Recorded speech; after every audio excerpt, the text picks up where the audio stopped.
Hello everyone, it's Breakmaster here, and today I have a truly epic LEGO set to review. This is the LEGO Lord of the Rings 10237 Tower of Orthanc set from 2013. This set comes with 2,359 pieces, was rated for ages 14 and up, and cost you about $200 back when it was in stores. Now, this set is over 2 feet tall, and as you can see, it's absolutely gigantic. And yeah, it's a really amazing set.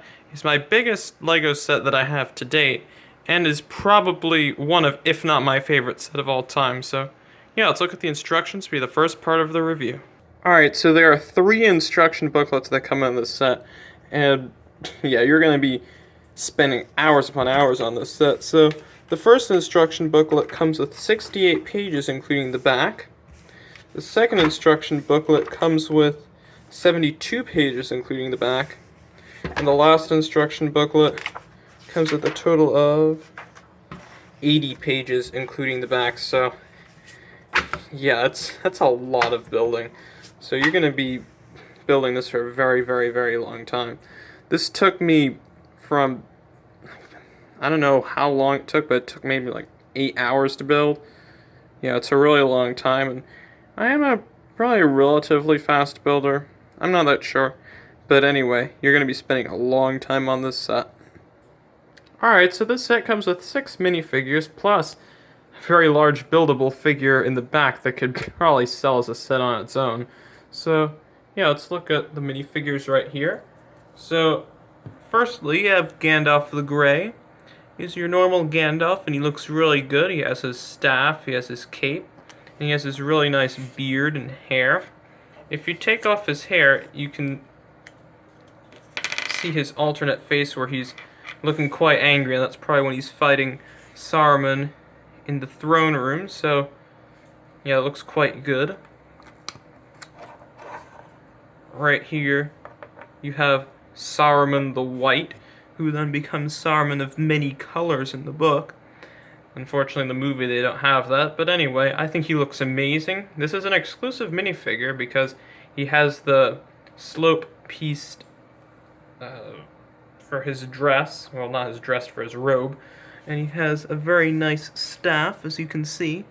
And he has an exclusive hair and beard piece as well, which is quite nice. And by the way, the face they use for this is the same face they use for Count Dooku in Star Wars, because of course it's the same actor. Right here is Grima Wormtongue, and of course Grima is exclusive to this set, and I think they did a really nice job on him. You can see he has some really dark printing on there. I'll try to hopefully be able to brighten it up for you so you can maybe see a bit better, but yeah, I think he looks quite good. He is exclusive again to this set. Alright, so right here is the Uruk-hai, and I think he looks really good. You can see he has the white hand of Saruman on his shield and on his helmet, and he's the only Uruk-hai that I have that has that. I think it only comes with one other set, which is the Orc Forge, which unfortunately I do not have. But anyway, I think he looks really good. If you take off his helmet, you can see that he has, whoops. You can see that on his face he also has the white hand of Saruman. I guess someone took their hand, just dipped it in the paint and just hit him in the face with it. And here you can see he doesn't have the white hand of Saruman on his face. So anyway, this is a really, really nice looking minifigure. I really like his armor and shield, and the reason why he fell over is because there's so much weight in his sword and shield. So yeah, I think he's a great, great looking minifigure. Over here we have the Orc Pitmaster, and he'll be in charge of, he doesn't want to stand, but he's in charge of course, getting the Uruk-hai out of the mud and dirt. And you can see that he has an axe and also this string piece for wanting to take down one of the Ents when they attack Isengard. And yeah, I think he's a good-looking minifigure. He is not exclusive to the set, although his accessory with the string is. but I think he looks quite good. There, I'll move him back. These minifigures tend to fall over because of all of their accessories and how heavy they are. But yeah, I'll try to make it work out. Right here is one of the eagles, and I think his name is Gwaihir the Wind Lord. I think that he was there at that time to save Gandalf. And I think he looks quite good. You can see he has these 3 molded pieces, and you can make his wings flap like this. And you can also get a minifigure. You can get Gandalf, and you can have him sit on the eagle so he can escape the Tower of Orthanc. I think that looks quite good. So, yeah, I'll show you the Ent to be the last part of the characters that I'll review. Alright, so here is the Ent. You can tell it's not Treebeard because Treebeard looks quite a bit different, but I'm really happy they included an Ent, and I think he looks absolutely amazing. You can see here at the bottom he has some leaves, shrubs that or vines that grew on his legs. And there's also a mushroom there as well. You can see if you move up that he has some really nice detailing on him. And you can see he actually does have a beard. And these 2 pieces are printed eyes that he has. And he is quite posable. You can move his legs and also his arms and his fingers. You can pose them as well so he can pick up orcs and Uruk-hai and the like if he wants to. And he also, if you move this to the back, he has this knob, and if you turn it, you can swing his arm, and you can have him smash Uruk-hai or orcs, and yeah, just wreak havoc and attack Saruman's basically base of operations. And yeah, I'm gonna now get my orc pitmaster so I can simulate what a battle scene might look like. Alright, so here I have my orc pitmaster, and you can see he has thrown this string across the Ent, so he's obviously trying to bring him down, but the orc will most likely not be successful because the Ent will probably just kill him, or he'll be drowned by the flood that the Ents release in the city of Isengard. So yeah, I think this looks really nice. I like how they added the string feature. And yeah, let's look at the Tower of Orthanc itself. Alright, so this is the Tower of Orthanc in all of its glory. Let me tell you, LEGO could not have done any better on this. This is beautiful. It looks absolutely amazing. And you can see that there's probably some shadows from it because it is all black, and except a little bit of gray. So here I'll show you the outside of the tower, and you can see there are some steps that lead to the entrance. And if I go back here, I can open the doors, so you could have Gandalf walk in and arrive if you wish. And I think the doors open up well. And also here on the outside there's a balcony where Saruman makes his speech, basically encouraging the Uruk-hai to attack the people of Rohan, where he says, "Oh, a new power is rising, and its victory is at hand." And yeah, if you're a Lord of the Rings fan, you'll remember that speech. And yeah, I think that looks really nice. It's a bit underscaled because, Grima's supposed to stand there watching with him. But I do think it looks really good. I really appreciate that they added that in. So yeah, I'm going to turn the Tower of Orthanc around so I can show you all of the inner details of the spectacular build.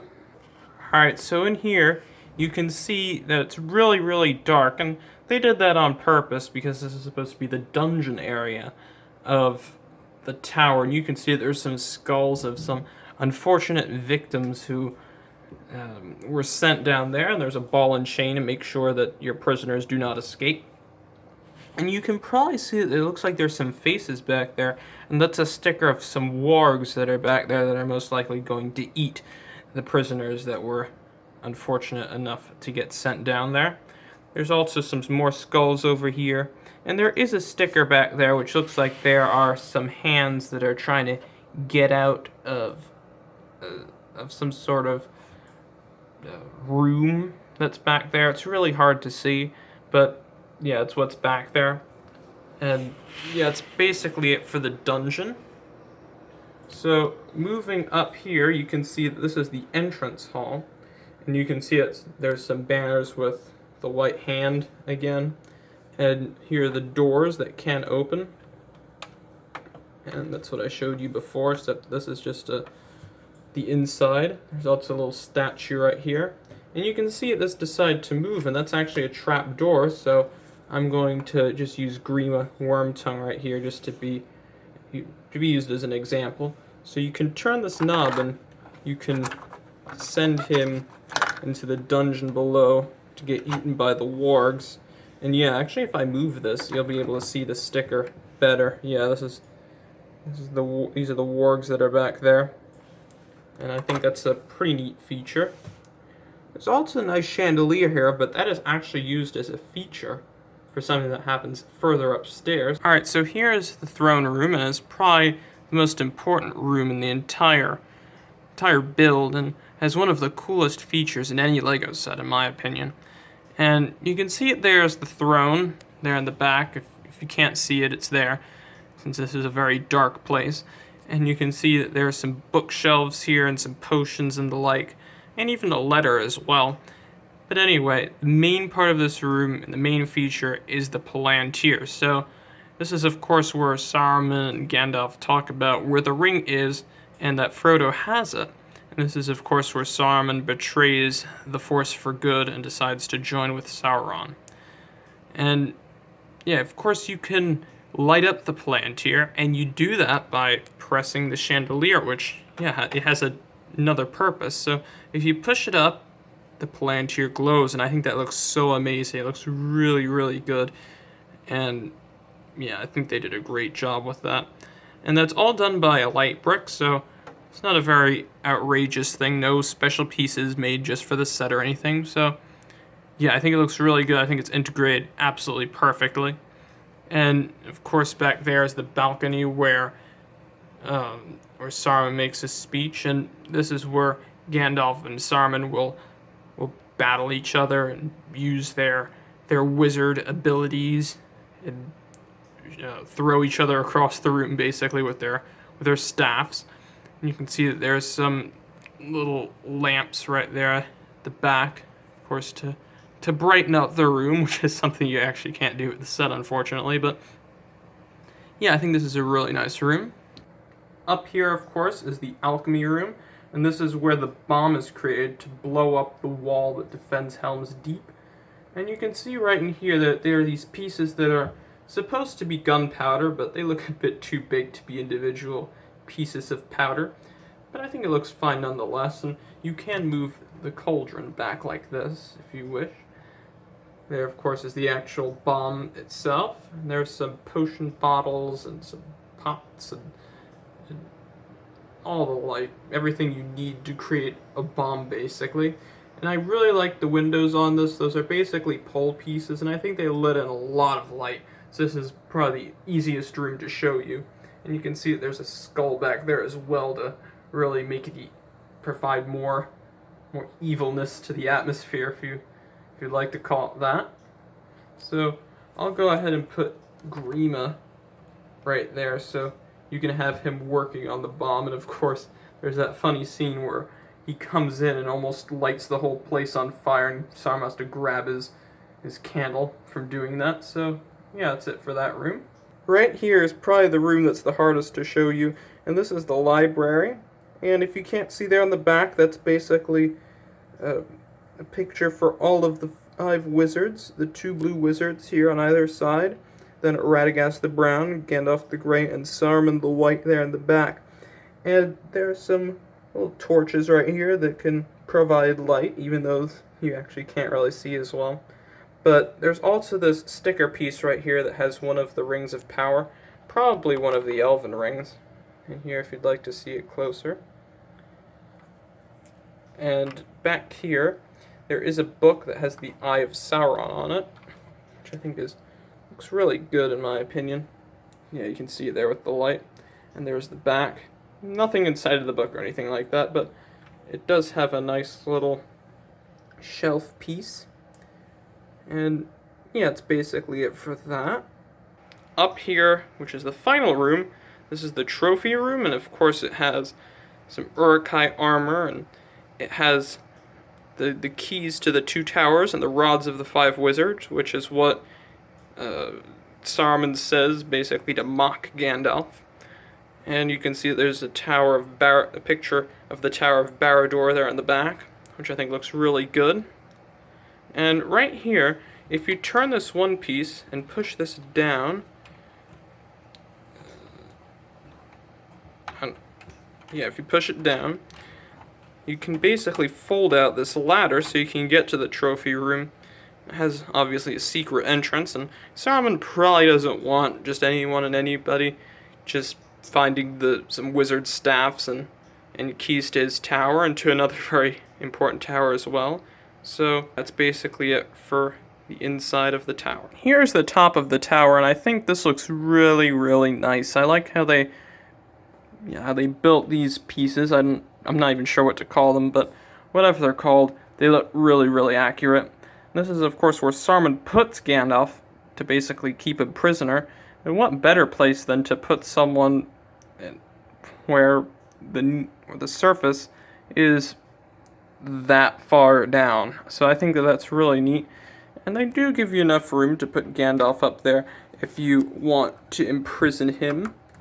And yeah, you can get the eagle and have him fly around so Gandalf can jump and land on his back. But anyway, if I take Gandalf away, you can see that there's not that much room up there. Of course, it's the top of the tower. Everything gets smaller as you get up. So I do think that it's quite good anyway. So yeah, that's basically it for the set. Alright, so if you cannot already tell, I absolutely love this set, and there's nothing really I can say against it. The only thing that I might say that LEGO should have done is that they could have included maybe 2 more Uruk-hai. Yeah, I think they could have done that. But otherwise, I really like the build. There's nothing I can say against it. Again, it's absolutely huge. And speaking about it being large, I would pay now up to $250 for it. Maybe a little bit more. Yeah, I definitely think it's worth that much. And if it were being sold today, it would definitely be that. So I really, really highly recommend for you to get this set. This is probably my favorite set of all time. And if you're a Lord of the Rings fan, it's a must-have. It has scenes from the Fellowship of the Ring, the 2 Towers, and the Return of the King. And overall, I think it's a magnificent set. I highly recommend you get it. The Lord of the Rings theme and the Hobbit theme are themes that I got while they were still in stores, and I have most of them. Most of the Hobbit, most of the Lord of the Rings. I think there's 2 Lord of the Rings sets besides the poly bags that I don't have, so I should be reviewing those pretty soon. So yeah, I hope you enjoyed this video. Stick around for more Lord of the Rings sets. So I hope you enjoyed this. Look at this fantastic set, and I hope to see you all later. Bye.